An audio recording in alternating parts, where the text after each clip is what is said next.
शिक्षा और संस्कार में आपका स्वागत है। आज का विषय है हमारे 18 पुराणों में क्या है।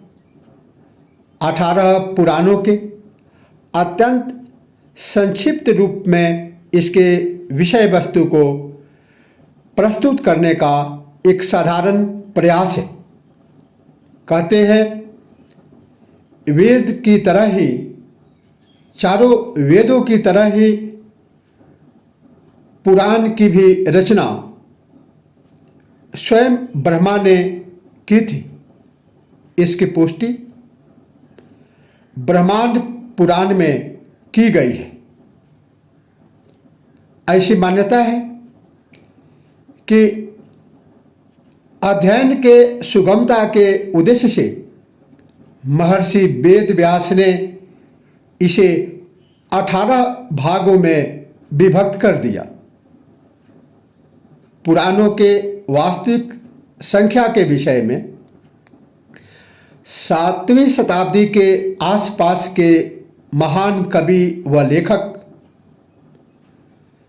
जिन्होंने कादंबरी की रचना की है, बाणभट्ट ने अपने कादंबरी में भी 18 पुराणों के महत्व का और इनकी संख्या का उल्लेख किया है। कौटिल्य के अर्थशास्त्र में भी पुराणों का विस्तृत उल्लेख मिलता है। साथ ही पुराणों के वास्तविक संख्या के संबंध में प्रसिद्ध विदेशी वैज्ञानिक अल-बेरूनी ने 1030 ईस्वी के अपने यात्रा वृत्तांत में पुराणों पर अपना प्रकाश डालते हुए इसकी संख्या 18 बतलाई है। कहते हैं पुराण इस समाज में लोक कल्याण के लिए, परोपकार आदि मनुष्य में मानवीय गुणों को विकसित करने के लिए इसकी रचना की गई। आज समाज में जिस प्रकार से स्वार्थपरता है, मनुष्य अपने मानवीय गुणों को भूल गया है, यह हमारे उत्कृष्ट पुराणों के, वेदों के अध्ययन न करने के कारण है। विद्वानों का कहना है अष्टादश पुराणस्य व्यासस्य वचनम द्वयम् परोपकारः पुण्याय पापाय परिपीडनम्। अर्थात 18 पुराणों में व्यास ऋषि का इस रचना के पीछे एक ही उद्देश्य है कि परोपकारः पुण्याय, परोपकार ही पुण्य है, पापाय परिपीडनम्, और जो पाप है वह अन्य व्यक्ति को कष्ट पहुंचाना, दुख पहुंचाना है। अर्थात परोपकार आदि मानवीय गुणों के विकसित करने के लिए पुराणों की रचना की गई है। और इस कथन के माध्यम से यह स्पष्ट होता है कि हमारे पुराण 18 हैं। सर्वप्रथम जो पुराण है यह ब्रह्म पुराण आता है। ऐसे 18 पुराण के नाम मार्कंडेय पुराण, मत्स्य, भविष्य, भागवत, ब्रह्मांड, ब्रह्म, ब्रह्मवैवर्त, वामन, वराह, विष्णु, वायु, शिव, अग्नि, नारद, पद्म, लिंग, गरुड़, कूर्म तथा स्कंद, ये 18 पुराण है। इन पुराणों में संक्षेप में जो बातें बताई गई है उसे प्रस्तुत किया जा रहा है। सर्वप्रथम ब्रह्म पुराण, यह 18 पुराणों में सबसे प्राचीन पुराण है। इसमें प्राचीन माने जाने वाले सभी पुराणों का वर्णन है, इसीलिए इसे आदि पुराण भी कहा जाता है। मान्यता के अनुसार महर्षि वेद व्यास ने इस पुराण को सर्वप्रथम लिखा था। इसमें उड़ीसा के तीर्थों का विस्तृत वर्णन मिलता है, जिसमें पुरी के समीप कोणार्क में 1241 ईस्वी के बाद निर्मित सूर्य मंदिर का भी उल्लेख मिलता है, जिसे प्रमाण स्वरूप आज भी देखा जा सकता है। मुंबई से प्रकाशित ब्रह्म पुराण में श्लोकों की संख्या 13,787 बतलाई गई है। आदि पुराण ब्रह्म पुराण में श्लोकों की संख्या 13,787 है, 13,787। दूसरा पुराण है पद्म पुराण। इस पुराण का नाम पद्म पुराण रखा गया क्योंकि सृष्टिकर्ता ब्रह्मा ने भगवान विष्णु के नाभि कमल से उत्पन्न होकर सृष्टि रचना के संबंधी ज्ञान का विस्तार करने के कारण इस पुराण का नाम पद्म पुराण पड़ा। पद्म का अर्थ कमल का पुष्प होता है। 18 पुराणों में इस पुराण के द्वितीय स्थान पर रखा गया है। पहला स्थान स्कंद पुराण को प्राप्त है, ब्रह्म पुराण को प्राप्त है। पद्म पुराण 5 खंडों में विभक्त है: सृष्टि खंड, भूमि खंड, स्वर खंड, पाताल खंड तथा उत्तरखंड। इस पुराण में ब्रह्मा, विष्णु तथा महेश की त्रिमूर्ति के एक तत्व की बात कही गई है। एक सद विप्रा बहुधा बदंति ही, वेद भी इस बात की पुष्टि करता है। सो वै ब्रह्मा, सो वै विष्णु, सो परम पितामह। इस पुराण की श्लोकों की संख्या 55,000 है। 55,000 लगभग श्लोक इसमें है। तीसरा पुराण विष्णु पुराण है। विष्णु पुराण में विश्व की बृहत्ता का विशद वर्णन किया गया है। इसके अनुसार यह पृथ्वी एक लोक है। 14 लोकों का एक ब्रह्मांड होता है। इस लोकों के मध्य करोड़ों ब्रह्मांड सम्मिलित हैं। आधुनिक वैज्ञानिकों की तरह भारतीय भी काल के वर्णन साधारण लौकिक ढंग से नहीं करते थे। सृष्टि काल की मां ब्रह्मा का एक दिन मानदंड माना गया है। उनका एक दिन 1000 युगों के अर्थात 43 करोड़ 2 लाख वर्षों तक कायम रहता है। सृष्टि का अंत होने पर ब्रह्मा की रात का आरंभ होता है। इसे प्रलय कहते हैं। इस तरह के रात दिन अर्थात सृष्टि का लय आदि काल से होते आ रहे हैं। इसीलिए माना जाता है कि ब्रह्मा भी अमर नहीं है। इतने काल खंडों के बाद ब्रह्मा भी बदल जाते हैं। विष्णु पुराण पराशर ऋषि द्वारा रचित माना गया है। इसमें विष्णु की स्तुति की गई है।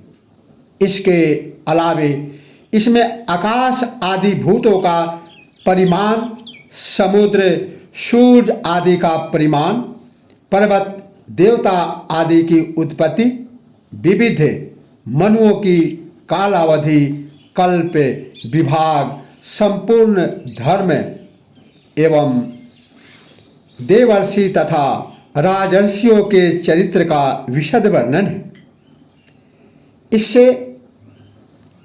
इसमें मौर्य वंशी राजाओं का उल्लेख भी मिलता है। मुंबई से प्रकाशित संस्करण में 16,000 तथा अन्य पुराणों में 23,000 श्लोकों की संख्या बताई गई है।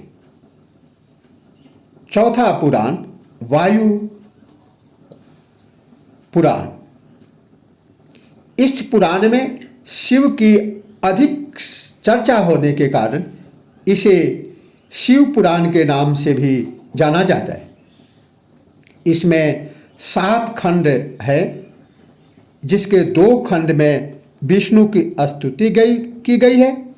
इसके अलावा इसमें खगोल, भूगोल, सृष्टि क्रम, युग, तीर्थ, श्रद्धा, राजवंश, ऋषि वंश, वेद, शाखाएं, संगीत, शास्त्र, शिव भक्ति के साथ साथ गुप्तवंशी राजाओं का उल्लेख भी मिलता है। कवि बाण भट्ट ने इसका उल्लेख कादंबरी में किया है। इसके अनुसार इसमें श्लोकों की संख्या 23,000 बताई गई है। 23,000। अगला पुराण 5वां भागवत पुराण। समस्त पुराणों में यह सबसे प्रसिद्ध एवं लोकप्रिय पुराण है। इसमें भगवान कृष्ण का गुणगान किया गया है। उसे सभी देवों का देव अथवा स्वयं भगवान के रूप में चित्रित किया गया है। इसलिए इसे श्रीमद् भगवत अथवा केवल भगवत कहा गया है। वैष्णव धर्म के अनुयायी इसे पंचम वेद कहते हैं। इस पुराण में गौतम बुद्ध तथा कपिल मुनि को विष्णु का अवतार भी कहा गया है। इसमें 18,000 श्लोकों की संख्या है।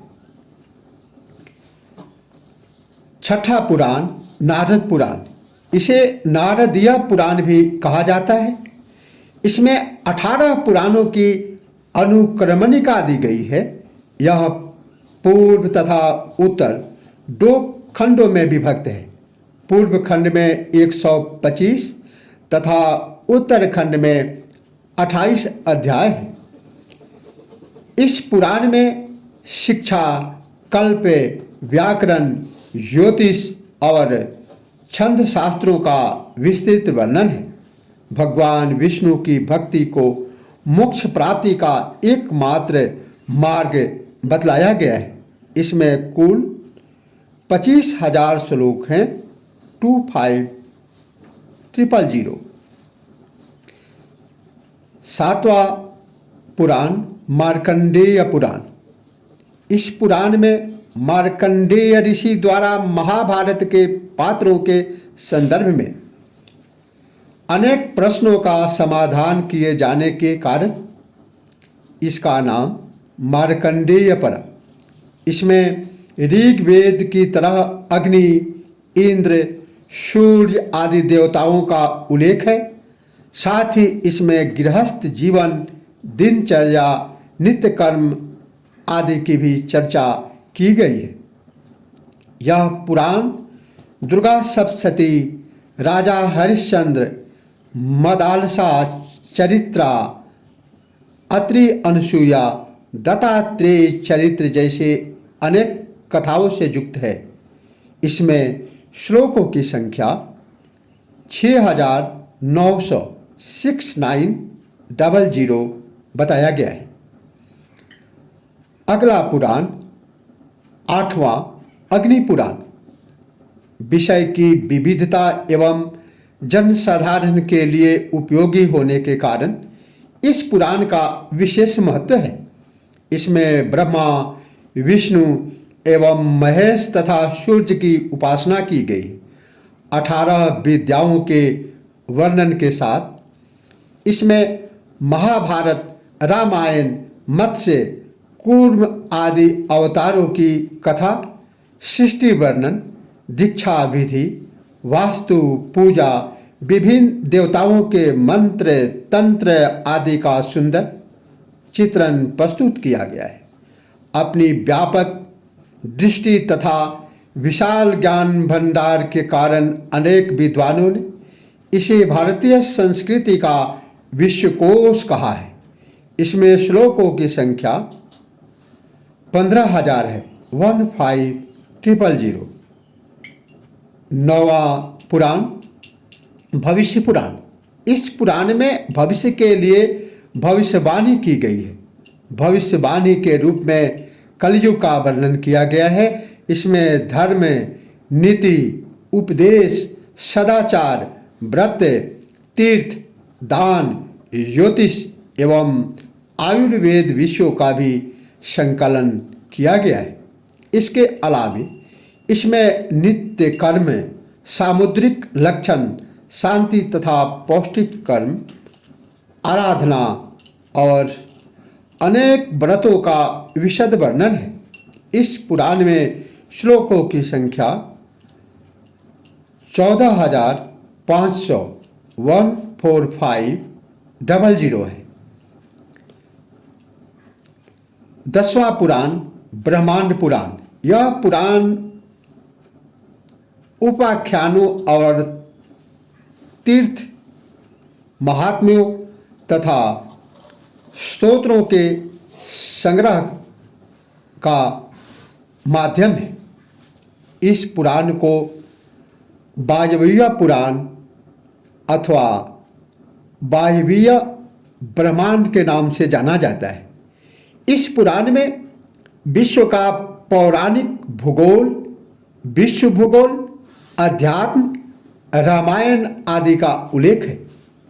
इसमें कुल 12,000 श्लोक हैं, 12,000 श्लोक। अगला पुराण 11वां पुराण मत्स्य पुराण। इस पुराण में प्रचलित जल प्रलय की कथा का वर्णन, जिसमें भगवान विष्णु ने जल प्रलय के समय मत्स्य अवतार लेकर मनु की रक्षा की थी। इसमें राज, धर्म, तीर्थ यात्रा, दान, प्रयाग महिमा, काशी महिमा, नर्मदा महिमा, मूर्ति निर्माण एवं त्रिदेवों की महिमा आदि का चित्रण मिलता है।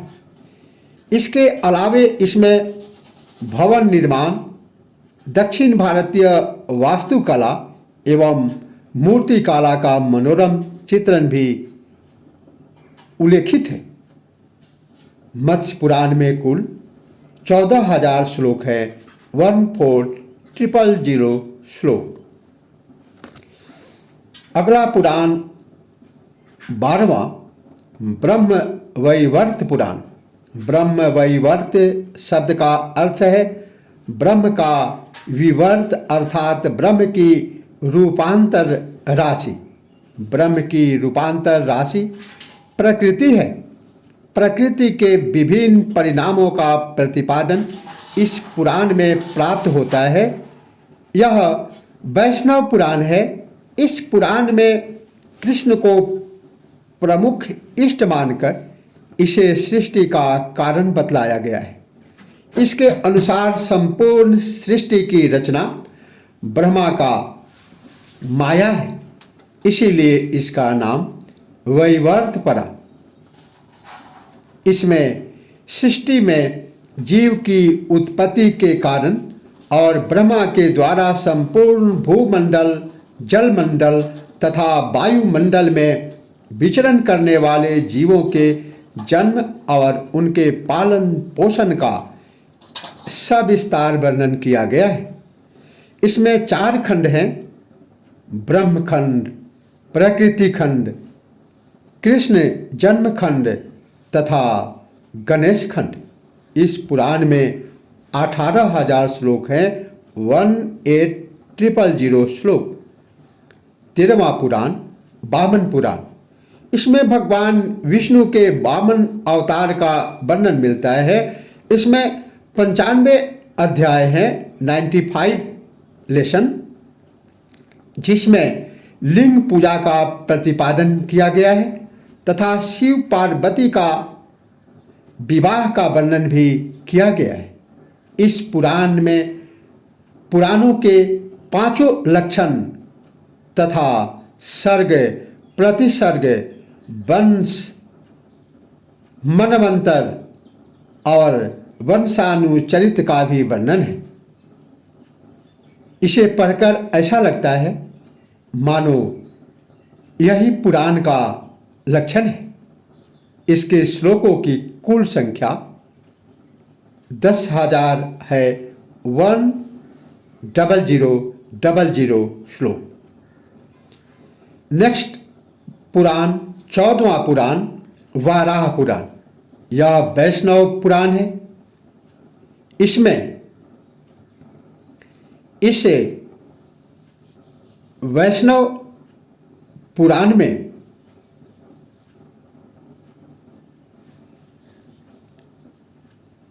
भगवान विष्णु के अवतार का वर्णन है।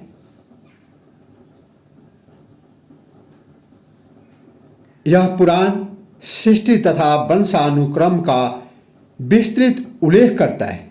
इसके अलावे इसमें भगवान नारायण की पूजा विधि, शिव पार्वती की कथाएं, आदित्य तीर्थों की मोक्षदायिनी नदियों की उत्पत्ति और महिमा आदि का वर्णन किया गया है। एशियाटिक सोसाइटी ऑफ बंगाल के संस्करण के अनुसार इसमें लगभग 15,000 श्लोक है, 15,000 श्लोक। नेक्स्ट अगला पुराण लिंग पुराण। लिंग पुराण को समस्त पुराणों में श्रेष्ठ माना है।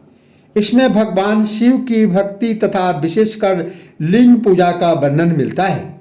इसमें शिव के 28 अवतारों का विवरण मिलता है। इस पुराण में कर्मकांड के प्रतिपादन मुख्य रूप से किया गया है। इसमें श्लोकों की संख्या 11,000, 11 रुद्र माने गए हैं। उसी के मनोवैज्ञानिक आधार पर 11,000 श्लोक है, 11,000 श्लोक है, 11,000 श्लोक। अगला पुराण 16वां गरुड़ पुराण। यह पुराण भी वैष्णव पुराण है। इसमें पौराणिक विषयों के साथ विष्णु भक्ति, वैष्णव धार्मिक कृत्य तथा प्रायश्चित आदि का वर्णन मिलता है। सनातन धर्म में इस पुराण को मृत्यु के बाद सद्गति प्रदान करने वाला माना जाता है। इसीलिए सनातन धर्म में मृत्यु के बाद गरुड़ पुराण को सुनने की प्रथा है। इसमें भक्ति, ज्ञान, वैराग्य, सदाचार, निष्काम कर्म की महिमा के साथ यज्ञ, दान, तप तथा तीर्थ आदि शुभ कार्यों में जनों को प्रवृत्त करने के लिए लौकिक और पारलौकिक फलों का उल्लेख किया गया है। इसमें कुल 18,000 श्लोक है, 18,000 श्लोक। अगला पुराण 17वां कूर्म पुराण। इस पुराण में विष्णु के कूर्म अवतार का वर्णन मिलता है। इसमें भगवान विष्णु ने कूर्म अवतार लेकर राजा इंद्रद्युम्न को पुराण सुनाई थी। पुनः इसी कथानक को समुद्र मंथन के समय इंद्र तथा अन्य देवी देवताओं के साथ साथ आदि ऋषि मुनियों को सुनाया था। इस प्रकार यह पुराण भगवान कूर्म द्वारा कहे जाने के कारण इसका नाम कूर्म पुराण पड़ा। इसमें कुल 12 स्कंध, 335 अध्याय तथा 17,000 श्लोक का वर्णन मिलता है। अंतिम पुराण 8वां स्कंद पुराण। यह भगवान स्कंद के द्वारा कथित होने के कारण इसका नाम स्कंद पुराण पड़ा। 18 पुराणों में यह सबसे बृहद ग्रंथ है। यह मूल रूप से शैव पुराण है। इसमें शिव भक्ति, योग, वर्ण, आश्रम, धर्म, मोक्ष तथा वैदिक कर्मकांड का उल्लेख मिलता है। इस पुराण में विभिन्न तीर्थ स्थान, नदियों के उद्गम के साथ साथ व्रत, कथाओं एवं पर्वों के बारे में उल्लेख होने के कारण इसका अधिक महत्व है। वेंकटेश्वर प्रेस संस्करण के अनुसार इसमें कुल 81,000 श्लोक है, 81,000 श्लोक। इस प्रकार से भारतीय धर्म तथा संस्कृति के स्वरूप की जानकारी पुराणों से प्राप्त की जा सकती है। धार्मिक, सामाजिक, राजनैतिक तथा भौगोलिक आदि अनेक दृष्टिकोण से पुराण का विशिष्ट महत्व है। पुराणों का उद्देश्य वेदों के जटिल एवं दार्शनिक उपदेशों को ऐतिहासिक तथ्यों और आख्यानों के द्वारा जनसाधारण तक सुगमता से पहुंचाना था। या यूँ कहें कि कथा छलेन बालानाम नीतिः सदीह कथ्यते। यह एक उत्कृष्ट टीचिंग मेथड है कि जो गूढ़ रहस्य है, जो ज्ञान की बातें हैं, जो लोकोपकारी बातें हैं, जिसे सिखाने से मनुष्य ऐसे नहीं सीख सकता, उसे स्टोरी टेलिंग मेथड से, कथा कहानी के माध्यम से सुगमता से सिखाया जा सकता है। इसी उद्देश्य से वेदों के जो गूढ़ रहस्य है, जो आम व्यक्ति आसानी से उसे समझ नहीं सकता, उसको समझाने के लिए, सुगमता से उसे प्रयोग में लाने के लिए मानव कल्याण के उद्देश्य से इन 18 पुराणों की रचना की गई, जिसका उद्देश्य था परोपकार, सभी का उपकार, सभी का कल्याण। सर्वे भवन्तु सुखिनः, सर्वे सन्तु निरामया, सर्वे भद्राणि पश्यन्तु, माँ कश्चित् दुख भाग भवेत्। सभी का कल्याण हो, सभी सुखी हो, किसी प्रकार किसी का कोई कष्ट न हो, सभी उत्कृष्ट परोपकारी आचरण करें। इस उद्देश्य से 18 पुराणों की रचना महर्षि वेद व्यास ने की, जिसके विषय में कहा गया है, अष्टादश पुराणेषु व्यासस्य वचनं द्वयं परोपकारः पुण्याय पापाय परिपीडनम्। आज इतना ही। इसी के अनुसार, इसी के साथ जय हिंद, जय भारत।